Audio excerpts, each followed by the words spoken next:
Hey guys, just wanted to clarify that this is actually part 2 of part 1 of the Sonic CD review, so if you have not seen part 1 yet, I'd highly suggest you quickly go watch that, as some of the points I bring up in part 1 come back in part 2, and in general, it's just meant to be watched as one video, so go ahead, watch part 1, and then come back to this. Otherwise, you probably will be slightly confused. Anyway, enjoy the video.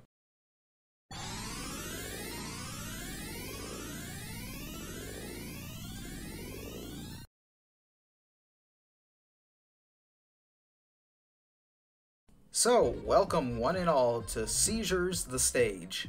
I am not joking here, like, legitimately, this stage hurts my eyes to look at to the extent where I felt pain and saw flashes of light after exiting the game for the second time playing it. Like, there's a reason why I felt the need to put a seizure/epilepsy warning before this specific section. Sure, it's no electric shoulder Porygon, but oh my god, I would not be surprised if I found out someone actually suffered a minor eye problem, much less an actual seizure after playing this stage. And you know what? I think I'd rather play onto the side of safety here with the seizure warning. Now, all that aside, how good is Wacky Workbench? Well, let's start off with the positives. The level gimmick is pretty cool since you're bouncing around everywhere with these elastic floors, and it kind of reminds me of how the jelly actually worked in Sonic Mania and how it kind of bounced you all over the stage. And the past version's stage theme kind of sounds like Megalovania.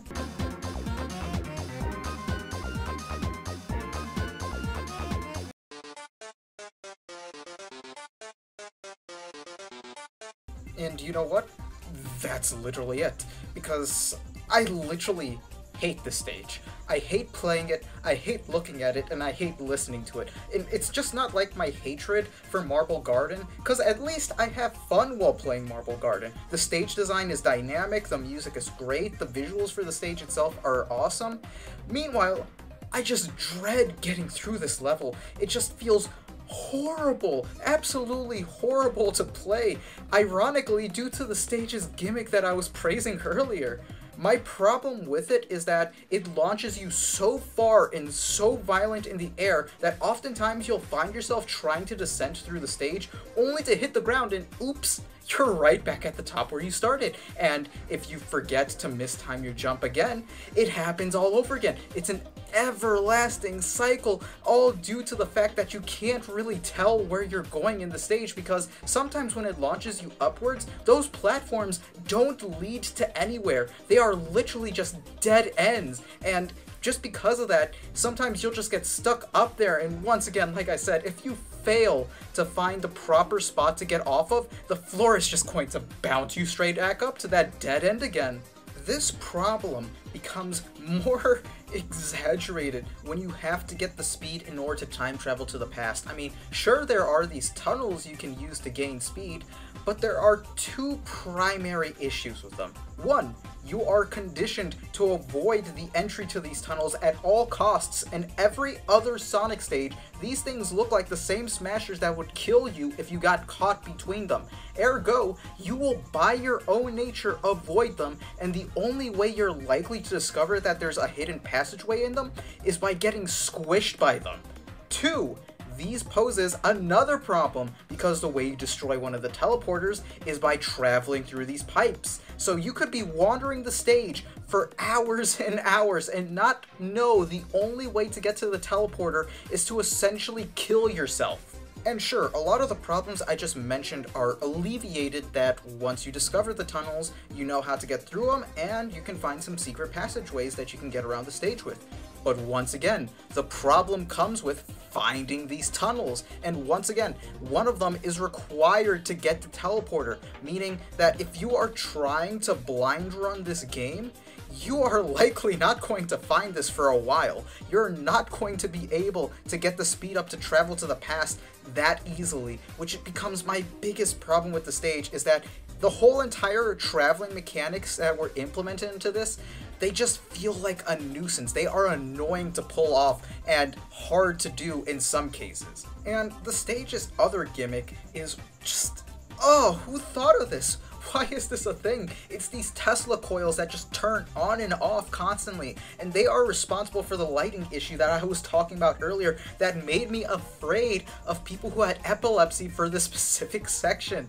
The lights just react in such a way that it just hurts to look at, and while at first it's just minorly annoying, it gets so repetitive so quickly as all of a sudden your eyes are bombarded by these flashing lights, and it just gets, oh, it's just not good at all. And once again, you are going to be looking at these flashing lights for a while, because once again, the main way you get the good endings for these stages is by exploring the stage and spending expended periods of time on it, meaning you are legitimately going to have to look at these lights for a while in order to get the good ending of the game, which is just absolutely ridiculous. It is so dumb, especially when, like I said, I am actually afraid that this could possibly cause seizures and minor headaches. It is just not only irresponsible possibly of the level designers, but just flat out game design in my opinion. And to make things even worse,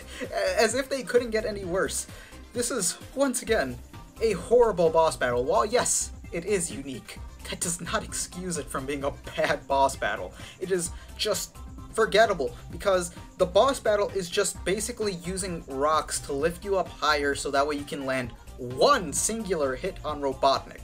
I am not kidding. It is just one and done.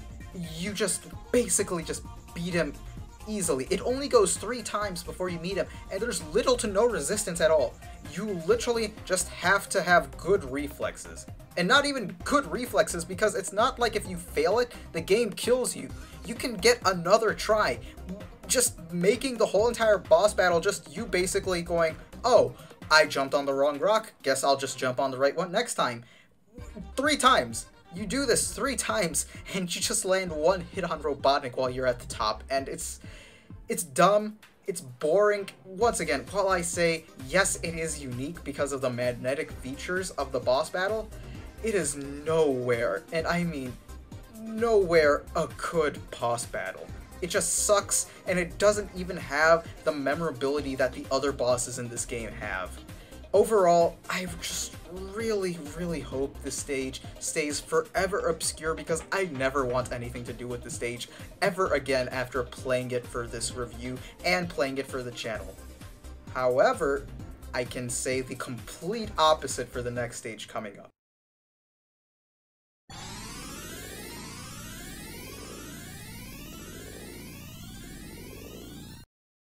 So, here we are, ladies and gents. We are at the game's most iconic and beloved stage, Stardust Speedway. And let me tell you, this is by far some of the most fun I have had in this game came from this stage specifically, and it is just an absolute joy to play, because to me it balances the idea of the classic Sonic gameplay we know from other entries and the explorative time travel mechanic exclusive to this game, and just comes to a complete harmony between the two styles.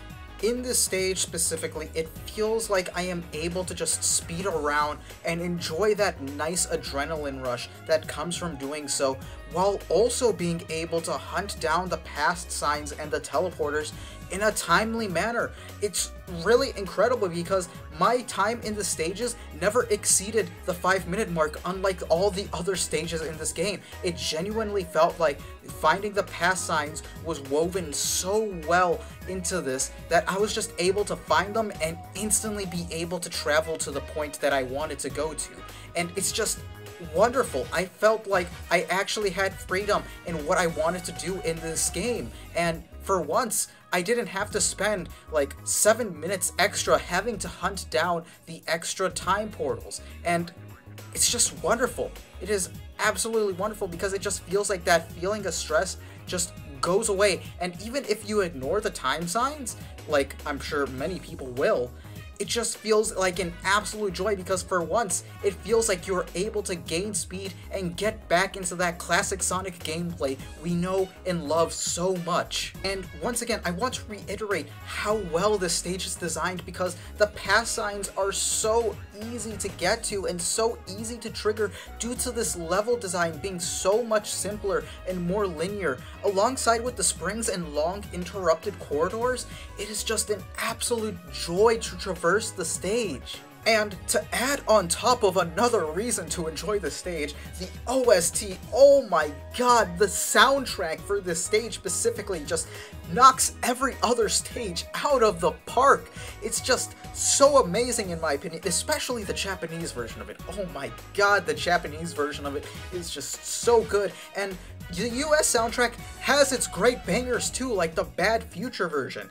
And while it's my personal belief the Japanese version is overall the superior version when it comes to the basic versions of the stage, it's just amazing. It is just an iconic theme to the franchise, and any Sonic fan will just recognize those first few notes that play. It's just remarkable. Even the art design just absolutely is unique when it comes to this stage, because when you go to the past, you have these weird runic highways with just overgrown grass just taking over everything, to the present where we have a highway with shiny brass musical instruments adorning it, with the future either having a nice amusement park and a blooming city in the background, or it could even be a just dystopian city with a giant electrical storm brewing at the top in the bad future. Everything to the stage is just so iconic and well done when it comes to the art of it. And to even add on top of another reason why the stage is so good, there's a big one, and that includes the famous Metal Sonic boss battle. And here we are, boys. The moment the game has been pretty much hyping up since Collision Chaos, it is the Metal Sonic boss battle. And as soon as you reach that gate and you just see Metal Sonic and Robotnik just waiting there for you, that's when the tension truly boils over and where the true fight begins. Or should I say, where the race begins. And this is where Metal Sonic being introduced in this game matters so much, because if this was Sonic 2 or Sonic 3, we likely would have gotten something similar to those Metal Sonic boss battles, rather than this unique and interesting thing that we have here, where rather than it just being a flat-out battle, you actually have to race Metal Sonic to the end in order to win. To drill this idea even further into the player's head, you can't even damage or slow down Metal Sonic. He is just that much of a menace in this boss fight. However, he, on the contrary, can actually attack and damage you. Yeah, that's right, you can't do anything at all to him, but he can do everything he wants to you, which is just a unique way to tackle this boss battle, especially considering how later iterations went. And while, yes, you can outrace him, because Sonic is just that fast with the super peel out, you do have to worry about the fact that a majority of the time, he is going to catch up to you. He is always going to be on your tail, whether it's by a little or by 2 seconds. He is always, and I mean always, going to be right there, and he will catch up to you, making the fight even more intense. And also because of that reason, that means that if he hits you once, that could be it. If you do not properly recover from that hit, you are potentially out of the race for good, as there's a laser right behind you, because I didn't mention that earlier. Robotnik is chasing both you and Metal Sonic with a laser, so the whole entire stage itself is being destroyed while you're fighting through it. So not only do you gotta make sure you're fast enough to keep up and outpace Metal Sonic, but you also gotta make sure that if Metal Sonic hits you, you don't get slowed down and get put behind enough that Robotnik doesn't come to finish you off. It really adds a unique dynamic to this fight. And once again, I keep using that word, unique, unique, unique, and for good reason, because this is one of, if not the most unique boss battle in this game, solely because it is a race rather than a fight with your arch nemesis.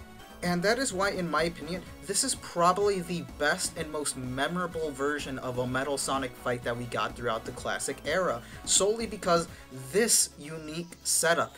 yes, we had the Metal Sonic boss battle in Sonic 2 and Sonic 3 and Knuckles, but those were just treated like as if Robotnik was a thing. Yes, the mechanics were switched up, but would it have been really different if Robotnik got into a spiky ball? No, this is really unique because it matches the identity of Metal Sonic versus Sonic. The idea that they're trying to always one-up each other, and the idea that Metal Sonic is always just trying to prove himself that he's better than the original Sonic. So what better way to settle it than with a race? And that alone deals with the characterization of Metal Sonic in this game, and once again, it is so vital that Metal Sonic was introduced into this game, because look at all that we're getting out of this one boss fight from him. It is really remarkable how much you are able to imply about him from this. It's also remarkable how much you're able to imply about Sonic through this. I mean, think about it. The game's mechanics prevent you from attacking or slowing him down, and once again, think about that real hard. Why wouldn't you be able to? You can simply just hit him. He's right there, right in front of you. Why aren't you able to hit him? Well, it's probably because Sonic actually doesn't want to. He has finally found an opponent worthy of testing his speed and his willpower, and he doesn't want anything to do that. Much like Goku in Dragon Ball Z just slowly powers up so that way he can test his enemy, we see Sonic doing that in this boss fight, hence why you can't attack Metal Sonic. And once again, it just gives so much more depth to this fight than you just initially think of. And while yes, I might be ranting and slipping on my words here, I just want to mention all of this solely because I feel like it does so much for both characters in terms of characterization. And I think that's something that's really underlooked when people look at this boss fight, is the characterization that this fight alone gives both characters. It is really incredible. And the ultimate, and I mean the ultimate cherry on top to make this boss fight the most memorable one in this game. Oh my god, I keep saying this, but that goddamn music, holy shit did they knock it out of the park with this one, because as soon as you hear that soundtrack amp up, as soon as you hear those first few notes of the Bad Future, it just gets real. And let me just say, both versions are awesome. The Bad Future theme is obviously the fan favorite and the most iconic song from this stage, as you just hear the vocals kick in alongside the metallic drownings out of the soundtrack. It is just absolutely amazing. And let me just say, this is going to be a hot take, but I feel like the US soundtrack is actually the better one for this theme. Put your pitchforks down, hear me out.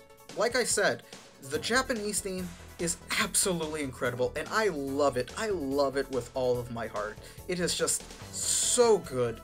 However, the US soundtrack, in my opinion, conveys the tone of the fight much better. While the Japanese soundtrack rather portrays a more goofier tone, I feel, especially with the vocals, the US soundtrack makes it feel like the most intense race you're ever going to feel like in your life.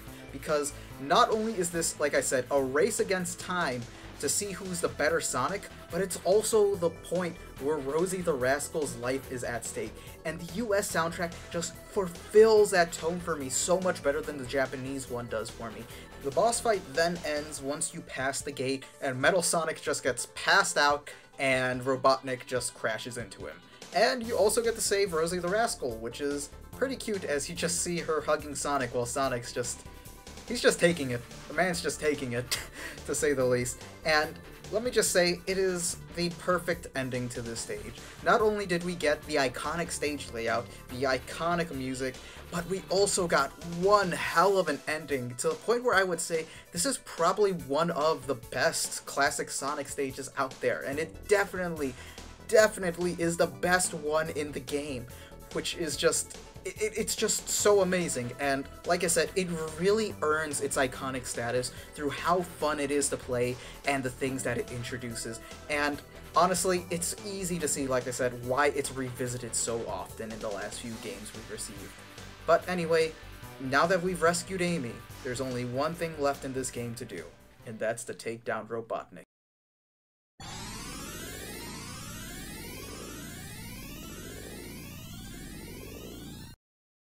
Ladies and gents, here we are. We are finally in the final stage of the game, where we are finally at the middle of Robotnik's center of operations, and it is blue as hell and filled with all sorts of wacky machinery all over the place. Now, first off, let me say the artistic direction of the stage is really, really nice in all of its variants, and really feels like that this is really where Sonic Mania got a lot of inspiration from, or at least what it aspired to be, because a lot of things in this level just feel like a Sonic Mania stage. It really just feels like I got warped into a different game, and that should just say a lot about how well the stage is designed and how well they did the 3D assets, the quote-unquote 3D assets, of course. But it just really, really looks good. That's just all I want to say about that. And while it certainly doesn't have the everything wants to kill you feel of Scrap Brain Zone, it certainly does have that feeling of finality, especially when the music kicks in. Except when it's the present team for the Japanese version, because 100% I would be all for the Japanese OST on the stage if it just weren't for those damn vocals that just repeat. They just continuously repeat, and I cannot stand to hear them for what sounds like every 5 seconds, because it just absolutely drove me insane on my first playthrough of the game. Annoying vocals aside, however, the actual instruments in the songs are actually really great and really give you that feeling of you gotta watch your back because there's danger all around. But, like I said, considering how the game is designed and how you're going to spend long periods of time looking for the pass signs and the teleporters, the vocals can become really, really grating over time, which really sucks because the good future theme of the stage in the Japanese version it's a masterpiece. It is genuinely such a good song and really gives you that feeling of completion and hope, reassuring you that the future will be a brighter place and that all you have to do to assure it is to beat Robotnik in that final fight. And you know what? The same could be said for the bad future as well, because not only does it really tug at your heartstrings, making you feel guilty for just failing the future, as it just splices in some of Robotnik's laugh for that extra little bit of spite that he gives you, as well as carrying the chaotic portions of the original stage's theme, basically communicating to the player the opposite of what I just said, as it doesn't matter what you do here. Robotnik's already won, and nothing you do from this point onward will change that. And to me, that just once again speaks greatly to the music design towards this game, as it just communicates everything that the player needs to know straight at them. The bad future is there, the good future is here, and you deserve whatever you got because the music communicates that excellently to you. And once again, I just want to give so much props to the art team because they just knock it, and I mean knock it out of the park with the stage design for the good and the bad future. In the good future, you walk around and you see a clean factory, and it just looks so similar to what we always say what our utopian visions for the future always look like, and what we should always be aspiring to go for. Meanwhile, the bad future kind of looks like what the world will be by 2050. Unfortunately, though, I'm going to have to just say the stage is mad still. Yeah, that's right, I just praised the absolute hell out of it, but once again, it falls for one of the most tragic things that the game has to offer, and it's just the fact it doesn't take advantage of the gimmicks it sets up. Yes, you have this small little Sonic that you can roam around with, and yeah, that's literally it. It just makes Sonic smaller. That is literally all the stage does, and it just genuinely feels like it has no effect on gameplay. There's nothing unique about this, and it's literally nothing that could have been achieved if a pipe hadn't been there to just force you to spin dash into another area.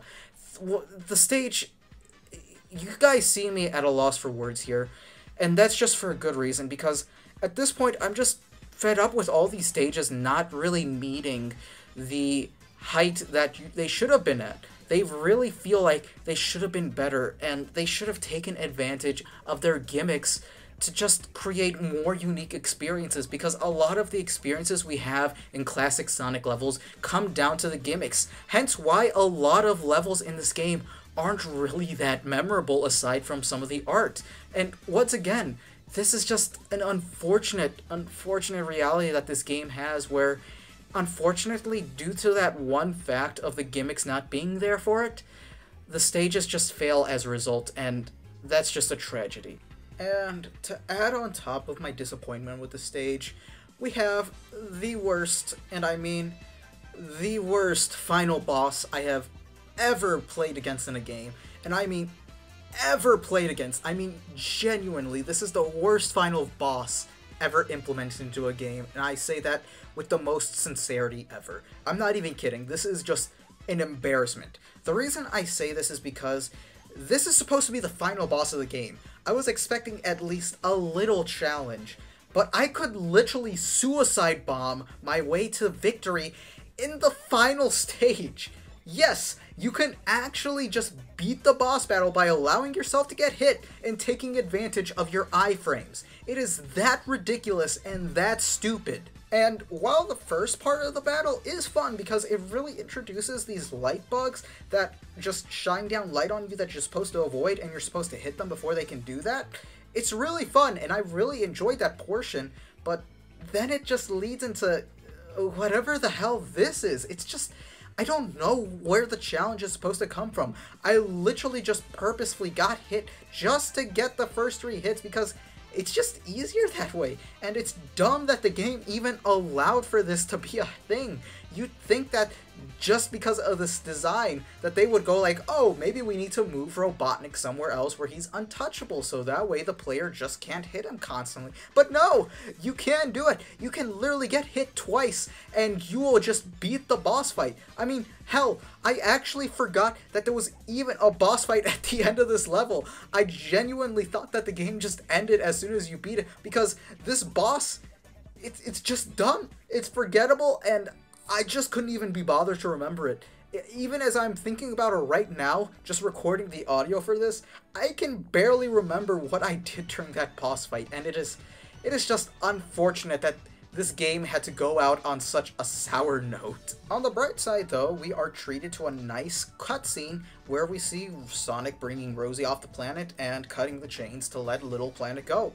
And then you're treated to some nice scenes of Sonic speeding his way throughout multiple of the levels in the game, which is really cool because you get to see these environments in 3D, which is nice. It's a really cool touch, and it really gives you another perspective of how these levels are, as well as showing off Sonic's personality. It's really cool. I'll give him credit for that. It is an awesome way to end the game. But this is also where the game deviates, as for some players who rush through the game, you actually just got the bad ending, where you just see all of your actions being undone because of one simple factor: the time stones. That's right, there's 2 different endings to this game, and there's also 2 different ways to get the good ending. That being if you destroy the teleporters, and if you get the time stones. Now, what are the time stones, you ask? Well, I'm glad you asked, because they are the subject of our next section.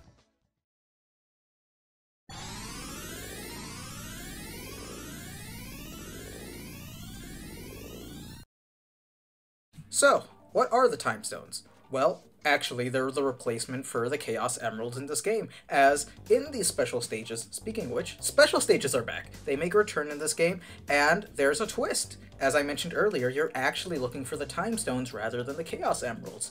And to make things even more interesting, you're playing in a sort of pseudo 3D stage, and I say pseudo 3D because it's actually not 3D, as they're using 2D pixel sprites in a 3D flat area. It's really complicated, but just to summarize, nothing you see here is 3D except for the floor, which is really cool because it really gives off the illusion of 3D despite the fact that it's actually not, and I really gotta praise the game programmers for that, because that must have been so hard to pull off. So then the question arises, what do you actually do in these stages, and how do you get the said time stones? Well, the way you get them is unique, and it's done in a way that hasn't really been replicated since, actually. The goal of these stages are to destroy all these flying UFOs before the time runs out, while also making sure not to touch the water. When you get all the UFOs, you are rewarded with 1 of 7 time stones. You see, it sounds so simple, but in reality, holy shit, is this actually kind of difficult to do. And I mean, it's difficult in a fun way. That is really something I just love about these special stages, is that the difficulty is fun. And while yes, there are frustrating parts, which I will get into later, Overall, I do have to say these special stages were amazingly designed, and I really enjoyed every second playing them. And to top things off, getting all 7 time stones guarantees you getting the best ending regardless of whether or not you take out the generators, which is all the more reason to get them, especially if you don't want to waste your time looking for said generators and you just want to speed through the levels. It offers such a great alternative to that method, and it's something I will praise this game for in the way that it gives you many different ways to tackle the game and many different ways to get the best ending. And accompanying you while you get these UFOs is the soundtrack, and once again, the soundtrack absolutely knocks it out of the park, as both the US and the Japanese soundtracks are absolutely amazing when it comes to the special stages, with both of them conveying different feelings. With the US soundtrack kind of giving you a more calmer feeling that just tells you to take your time and seek out the balloons, with the Japanese one rather getting you all pumped up and going, I am going to take down these balloons and I am going to do this in the quickest and the best stylish way I can. And it's a difference of moods, and of course you can play whatever one you want because you can just switch on the fly, but they are really great songs, and they really set the mood really nicely for whatever you want to be doing during these special stages, and they are just utterly fantastic. I love them so much, and not to mention, they also serve as the menu music whenever you're just sliding through and looking at the options for Sonic CD. So, on top of that, you get to hear these amazing themes outside of the special stages, which is just really nice. It's a really cool touch, and I really liked that. And I also have to say, my god, the art team, I keep giving praise to the art team, but I do not kid you when I say they really outdid themselves in this one, because if you look at the backgrounds for these, they are just absolutely gorgeous and amazing, and they are just places that look so pleasant to visit and places I wish we could visit, because none of the places depicted in these special stages are actual stages in the game, and it just really sucks because when you look at some of the artwork for these places, you really wish that you could visit them mid-game, and it just, once again, I just want to praise the art team so much on this because they just create such a beautiful looking environment to play in, and a beautiful looking environment that, once again, I just wish I could visit. I just absolutely adore these special stages. But I have to say, there are a few issues. Unfortunately, there are 2 glaring weaknesses in these stages. The first being the stage's actual gimmick itself, with the fact it's in pseudo 3D.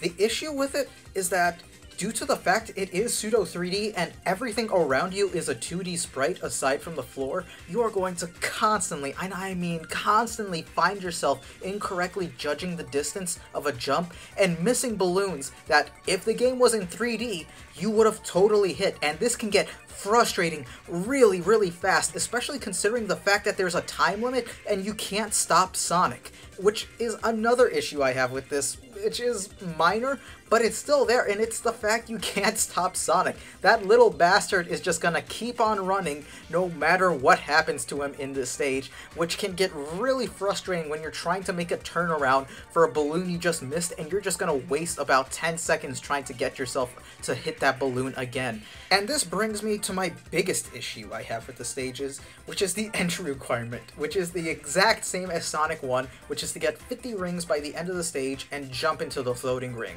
which in stages as big as these can be quite a bitch to do, and my complaints carry over from Sonic 1, as you essentially sometimes have to do a near perfect run to get the 50 rings by the end of the stage. Luckily, some stages are more forgiving than others with the rings, but you'll have to look really closely in order to just recover the rings you lost. Otherwise, guess what? You're going to have to start back over again. In general, doing things like this can be a real bitch to do, especially when you're not really that skilled at the game, and it's just frustrating. I absolutely hate this method of getting into the special stages, and while yes, it does reward perfecting the stage, I will say if you're just trying to casually just get the time stones, it's just an absolute hassle, much less the fact that you actually have to beat the level in order to get the time stone, meaning you could just get 50 rings and mess up the stage only to not be able to replay said stage, because that's another problem I have with this game, and it's the fact that you can't replay stages like that.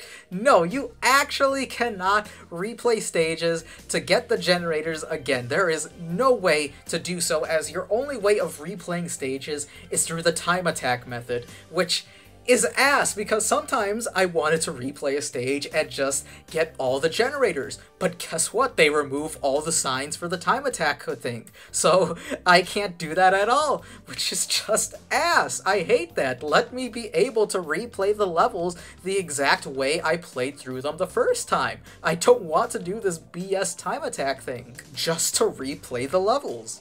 However, there's one redeeming factor to these special stages, and that's the fact that with an unintended exploit, you can actually replay the stages almost unlimitedly, which is really good when you're trying to get all the time stones. The way you do this is that if you know you're about to fail a special stage, you just cancel out the game, reboot it, and your save file will bada bing load you back into that specific special stage, which is how I actually ended up getting the time stones my first time. The moral issue being with this is obviously this was not intended, or at least I don't think it was intended, which kind of drags it down, but at the same time, it's Sonic. You're going fast. I have seen the Sonic speedrunning community. You guys are just insane. You guys just absolutely want to go fast, so I'm pretty sure abusing a basic save feature really isn't gonna lower anyone's opinion of this, which is why, in my opinion, this is actually in my top 3 special stages, as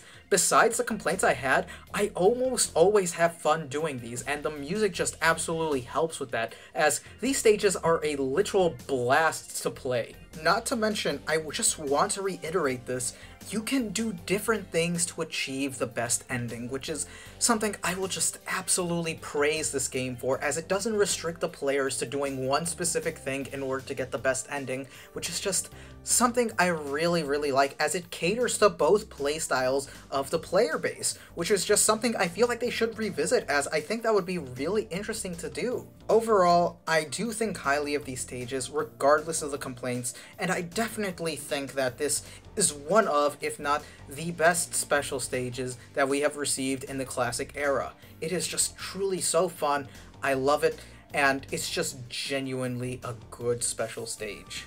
But with everything finally out of the way, and the game finally being finished, we have to answer our question. Is Sonic CD truly deserving of its memorable status?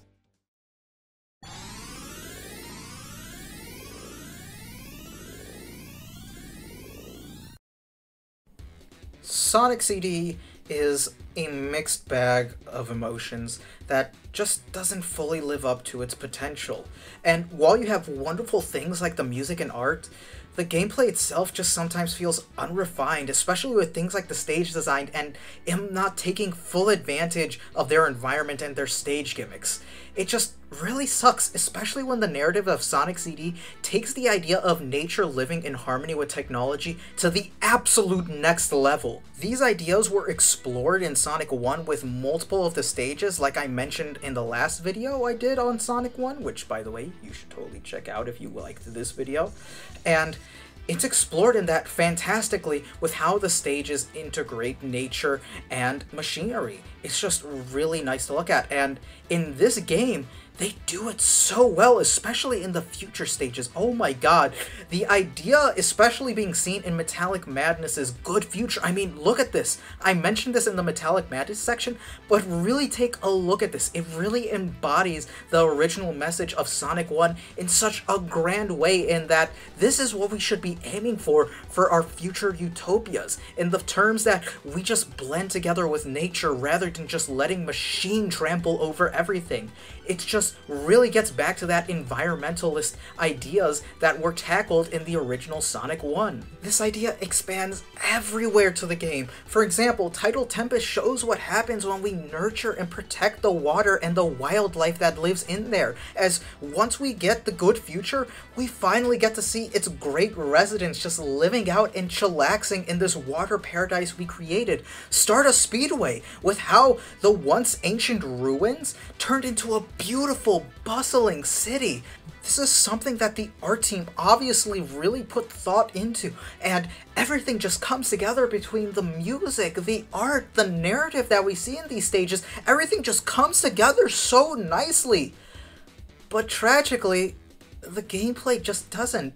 And in a video game, that's arguably the most important thing, which is just really unfortunate because, like I said, you have all these great and grand ideas that just come together so nicely that I just absolutely adore and that the art team deserves so much credit for, but the gameplay can't support it. However, the reason why I just haven't flat out said that Sonic CD doesn't deserve to be remembered is, for one really big reason I touched up on before, and it's something that even transcends the gameplay itself, and that's the game's legacy. While Sonic CD might have been absent from gamers' hands for 10 plus years, the impact it had on the franchise in that time period was just absolutely felt and echoed throughout all those years. I mean, think about all the things that originated from this game and just evolved into what we loved about the series itself today. It gave us Toei Sonic, Metal Sonic, Amy Rose, Stardust Speedway, the Super Peel-Out, all the music, and hell, even the Sonic OVA is clearly inspired by elements from Sonic CD, and even goes as far as to make Metal Sonic its primary antagonist. A great deal of things that we know and love about the Hedgehog come from this game. I mean, hell, Sonic Mania is practically Sonic CD too. So even in the postmodern age of Sonic, we are still seeing the impact of Sonic CD to this day. I didn't even bother to mention that Tails was a playable character in recent versions, and it just goes to show that the dedication and love that people had towards this game, that they would go back and add more things to give it more replayability. It holds such a special heart in the Sonic fandom, not because of the gameplay, but because of the influential things it offered and the unique experience it gave to players. While, yes, Sonic CD is not the best classic Sonic game, and while, yes, it definitely has many issues that just drag the game down, I will have to say the one redeeming factor to this game is the legacy that it brought to the Blue Hedgehog, and it is just absolutely mythical in its status, and I would say it deserves that title because of all the grand things it brought to the franchise and the impact, like I said, it had on the Sonic franchise. It's a game I genuinely would recommend for any Sonic fan to seek out and play at least once because the unique experience alone is worth playing for. And the best part is that it's readily available on multiple accessible platforms. It's available on Steam, it's available on mobile, it's available on Xbox through Reverse Play, and while yeah, it's not available on Switch or PS4 yet, it definitely is worth playing. I would genuinely suggest seeking this game out as it's just overall a fun time. While yes, it does have its negatives, at least play through it once, I beg of you, and you will see how easily you could fall in love with this game like many have already. So, does Sonic CD deserve its mythical and memorable status? Yes. Its legacy alone just answers that question, and the things that it leaves behind is absolutely remarkable. And with that, I'm going to end off this video with what I feel is the main moral of Sonic CD, in that while the future may always look bleak, and while it seems that you can't do anything to stop it from becoming that way, and that you'll be at your lowest moment and just thinking, God, there's nothing I can do, I want to leave you off with this quote from Back to the Future Part 3. Dr. Brown, I brought this note back from the future and now it's erased. Of course it's erased! But what does that mean? It means your future hasn't been written yet. No one's has. Your future is whatever you make it. So make it a good one. Both of you. Hey guys, Sonic here. So this is the end of the video, and finally, after so many months of work, this entire video is done, and it is probably the length of a feature-length film at this point. I don't know, I'm still probably gonna have to review it 1 or 2 more times, but so far, it's done, and I'm happy that everything is finally out. Like I said, it would be on time. And the main reason I'm recording this ending is to kind of give you guys an update as to the future of the channel, because obviously this video took such a long time to produce, and in the future I think what I'm going to do is I'm going to refrain from doing these types of videos as often as I would have liked to, simply because the amount of time and effort I put into these videos does not equate and do well in the YouTube algorithm. And obviously with the channel in such a small position at the moment, I want to really make sure that while I'm in this state, that I am producing enough content to where the algorithm still sees me as active, I guess you could say, because like I said, the last video was posted months ago, and that is just not something I really want to have become a normal occurrence on the YouTube channel yet.